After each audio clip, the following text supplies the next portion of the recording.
Film dibuka dengan seorang tahanan wanita yang ditandai dengan nomor seri BB5040. Kemudian ia dibawa ke sebuah penjara dengan konsep terbuka di wilayah gurun, di mana setiap tahanan bertahan hidup dengan caranya sendiri, tanpa adanya para penjaga seperti penjara pada umumnya. Dan selamat datang buat Arlene di penjara paling kejam bernama The Bad Batch.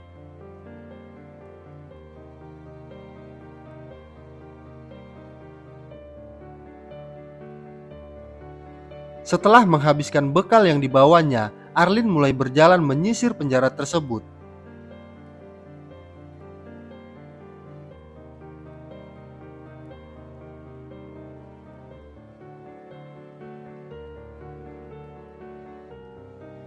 Kemudian ia menemukan sebuah mobil yang terbengkalai dalam keadaan rusak, sehingga ia gunakan untuk berteduh dan berdandan untuk mengisi waktu.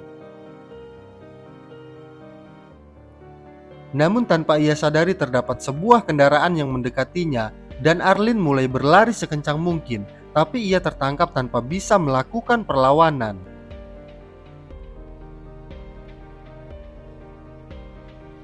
Saat tersadar, ia sudah dalam posisi dirantai di sebuah base camp.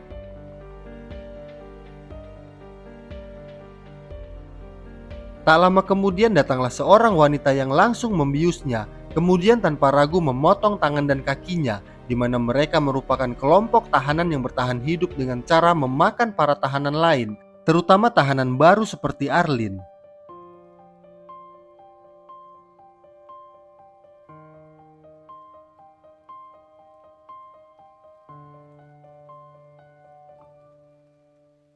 Suatu malam Arlene memiliki ide untuk kabur dengan mengoleskan seluruh tubuhnya dengan kotorannya sendiri, di mana cara itu ternyata cukup efektif membuat si wanita kanibal merasa jijik dan membuka rantainya, kemudian berniat untuk membersihkan tubuh Arlene. Disitulah Arlene diam-diam mengambil sebuah linggis yang akan ia gunakan untuk menyerang wanita itu.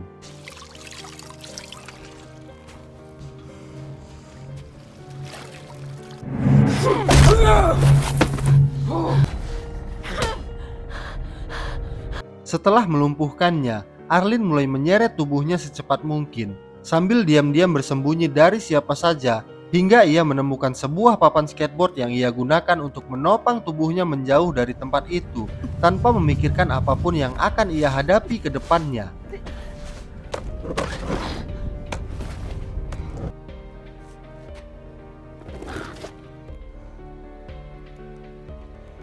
Tentunya Erlin tak akan bertahan lama di tengah panasnya gurun dalam kondisi tanpa sebelah tangan dan kaki, sehingga beberapa burung gagak mulai berdatangan menunggu kematiannya.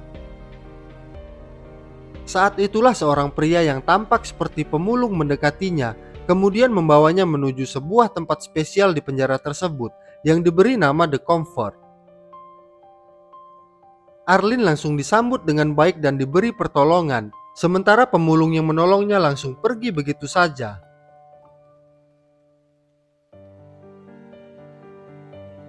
Waktu pun berlalu dan Erlin telah berada di sana selama 5 bulan dan terlihat keadaannya jauh lebih baik. Bahkan ia telah memiliki kaki palsu dan memiliki penghasilan dengan membantu para pedagang di sana. The Comfort sendiri merupakan pemukiman bagi orang-orang yang ingin hidup dengan layak, meskipun pada kenyataannya mereka adalah tahanan yang dipenjara karena telah melakukan berbagai kejahatan.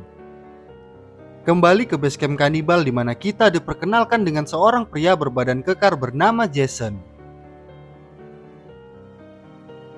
Namun meski terlihat sangar, ia merupakan seorang ayah yang sangat menyayangi anaknya, juga seorang pelukis yang sangat ahli. Tetapi tetap saja ia seorang kanibal yang tanpa ragu untuk membunuh korbannya untuk dijadikan makanan bergizi untuk keluarganya. Kembali ke Arlene yang terlihat sudah bisa membeli sebuah pistol yang memang tersedia di tempat itu. Dengan berbekal pistol itulah Arlene memutuskan untuk berlatih menembak di luar The Comfort. Di saat yang sama anak Jason tengah bersiap untuk pergi bersama salah satu rekan wanitanya menuju ke sebuah tempat pembuangan yang berada dekat dengan The Comfort. Sialnya wanita itu terpeleset hingga menyebabkan kakinya patah, hingga Arlene menyadari keberadaan sebuah kendaraan yang sempat digunakan untuk menangkapnya dulu. Lalu ia mulai mendekati para kanibal itu dan tanpa ragu menembak si wanita tepat di kepalanya. Sedangkan anak yang masih polos hanya bisa terdiam tanpa ekspresi. Tak lama kemudian si pemulung pun menyadari kalau Arlene sedang membawa seorang anak kecil menuju The Comfort. Tiba di sana Arlene melihat anak itu yang sangat menyukai kelinci dan Arlene langsung membelikannya. Sejauh ini Arlene memperlakukan anak itu dengan baik, namun tanpa ia sadari kalau ayahnya sudah mulai cemas menyadari anaknya yang tak kunjung kembali, sehingga Jason memutuskan untuk pergi ke tempat pembuangan tersebut. Namun saat tiba di sana, ia hanya menemukan rekan wanitanya yang sudah menjadi mayat, kemudian bertanya pada si pemulung tentang keberadaan anaknya sambil menunjukkan lukisannya. Menyadari Jason sangat ahli melukis, pemulung itu pun meminta Jason untuk melukis dirinya terlebih dulu.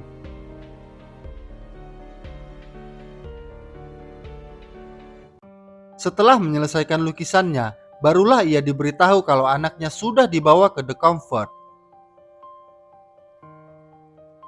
Di sisi lain, Arlene masih berusaha menjalin kedekatan dengan anak itu. Bahkan ia mengajaknya untuk jalan-jalan sambil melihat sebuah konser musik. Saat itulah diperlihatkan pemimpin dari The Comfort yang biasa mereka panggil The Dream. The Dream sendiri merupakan orang yang membangun The Comfort yang terkenal dengan gaya kepemimpinannya yang bebas dan sangat dicintai oleh para warga di sana. Namun di sini Arlene malah asik sendiri menikmati pesta, sampai-sampai ia menelan obat sejenis ekstasi yang dibagikan. Tanpa ia sadari anak tersebut telah terpisah darinya karena mengejar kelincinya yang kabur. Si anak yang terus berjalan kemudian bertemu dengan The Dream yang langsung membawa si anak untuk dirawat tanpa diketahui Arlene.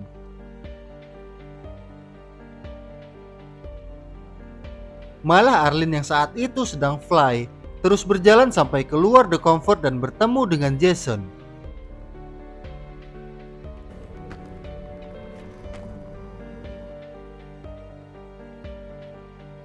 Pagi harinya saat terbangun, ia sadar kini berada di tempat terbuka dan melihat kaki palsunya sedang dipegang oleh Jason yang berada di hadapannya.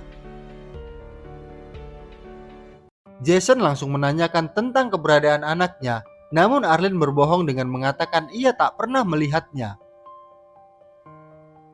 Mendengar itu, Jason pun menugaskan Arlene untuk mencari anaknya, di mana bila Arlene gagal menemukannya, maka Jason mengancam akan menghabisinya. Tak lama kemudian mereka dihampiri oleh seorang pria yang mengendarai motor. Tujuan si pria adalah ingin mengajak Jason untuk melakukan barter, di mana satu dirijen bensin ditukar dengan Arlene yang akan dijadikan hidangan bagi kelompok mereka.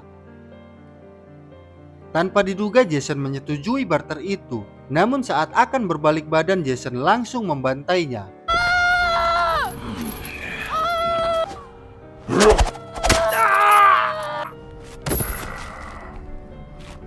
Bahkan Jason juga memotong tangan pria itu sebagai stok makanan untuknya. Kebersamaan mereka pun dimulai ketika Arlene yang sedang buang air di semak-semak. Tiba-tiba mereka diterjang badai pasir dan dengan sigap Jason melindunginya dengan kain.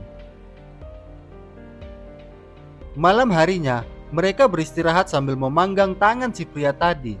Disinilah mereka cukup banyak berbincang, di mana Jason bercerita kalau ia masuk penjara tersebut karena telah menjadi imigran gelap dari Kuba sejak berumur 13 tahun. Kemudian Arlene meminta Jason untuk memperlihatkan kode seri di lehernya, dan kesempatan itu digunakan Arlene untuk merebut pisau dan mengancamnya. Namun bukannya takut, Jason justru mendekat dan menempelkan pisau itu ke perutnya. Namun tiba-tiba ia ditembak oleh seorang tahanan baru yang langsung mengambil motor dan mengajak Arlene untuk kabur menuju The Comfort.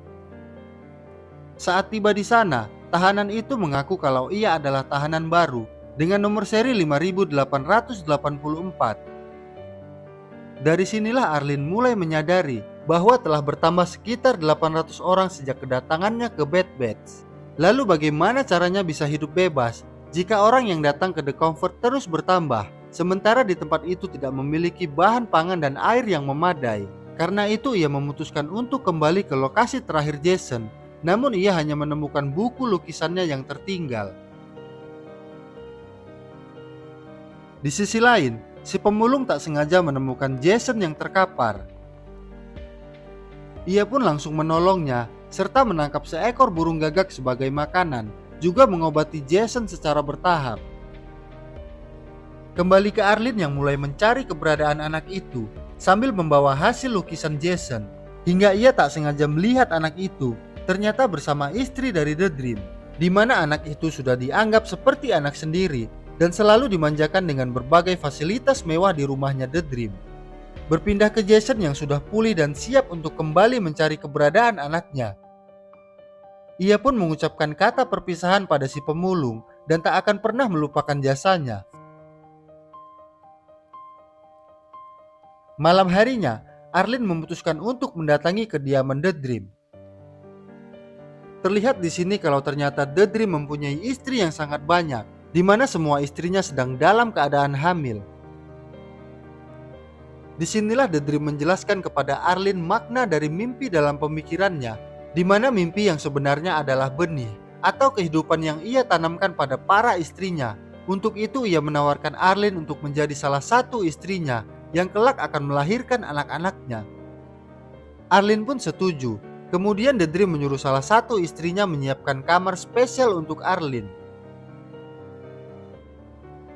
Ternyata Arlene memiliki rencana lain. Ia mengeluarkan pistol yang ia simpan di kaki palsunya, kemudian menjadikan istri The Dream sebagai sandera demi bisa membawa anak Jason pergi dari The Comfort.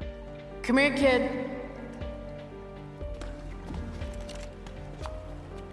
I'm real disappointed in you, Arlen. Once we're out, I'll let it go. I swear. Come on. Setelah mendapatkan kendaraan di gerbang The Comfort, Arlene pun melepaskan wanita itu dan mulai menelusuri gurun untuk mencari keberadaan Jason. Dan tak butuh waktu lama Jason datang dengan motor dan sangat bahagia bisa kembali bertemu dengan anaknya.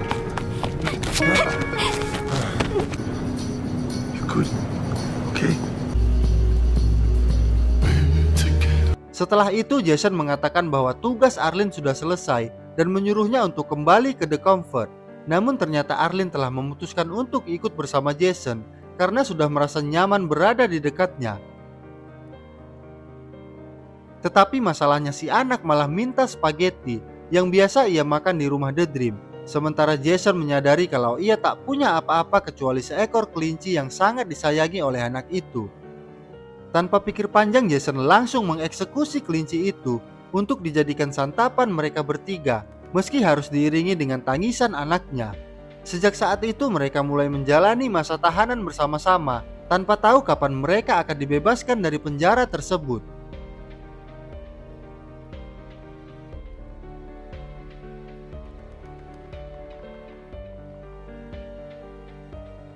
Itulah tadi rangkuman film The Bed Batch yang terasa cukup kejam bila diterapkan di dunia nyata. Semoga video ini bisa menghibur kalian semua. Terima kasih sudah menonton dan sampai jumpa di video selanjutnya.